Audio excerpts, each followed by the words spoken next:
If you're an intuitive, you need to know about Doreen Virtue. And if you don't know who Doreen Virtue is, I'm going to give you a little bit of a rundown about who she is, what she did, and why this story really matters. Doreen Virtue, in my opinion, is the perfect example of why it's so important to do your shadow work. And if you are focused on the love and light only, it may catch up to you in the long run, and it can cause devastating effects. Okay? Devastating effects. If you're happy, you're happy.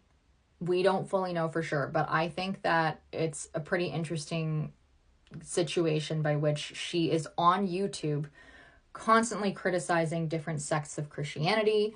She's criticizing, what she calls the New Age.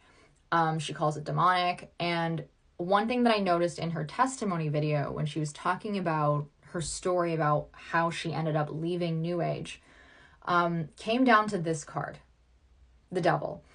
If you do tarot and you have a difficult relationship with this card or the Tower, that's reflecting to you something that you're neglecting within yourself. Okay? It's not outside of you. It's not outside of you. It's within you. And it is so much easier because of Christian shame. It's really, really hard for you to reconcile that. Christian shame makes it really difficult for you to look at yourself. That's why it's so much easier to look at and point at everybody else's problems and all the things that they're doing wrong, because you can't look at yourself.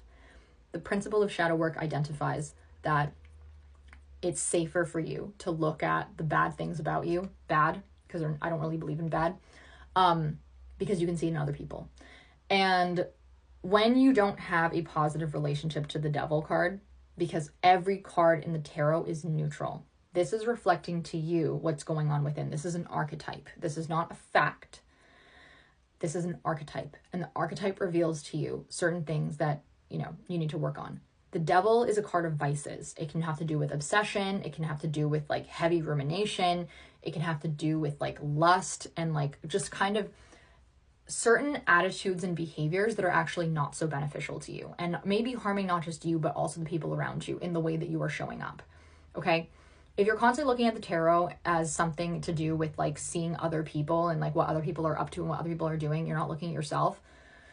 The tarot is a self-reflective process. And Doreen Virtue decided that she didn't like this card. She also didn't like the Tower. So what did she do? She took her angel cards, Angel Tarot, and decided to change these cards because she was love and light only. Now, mind you, this career was 30 years. She was in this space for 30 years. She had all of her decks pulled from production when she turned back to Christianity because she thought that what she was doing was evil. And now she's been redeemed. But it all comes back to this card. If you don't have a positive relationship to this card, if you don't have a neutral relationship to this card, if you have not moved through your shame, this card is going to catch up to you. And it's not going to be because of the card. It's going to be because of you. And if it works for you to engage in binary thinking in Christian spaces, that's totally fine. But keep in mind,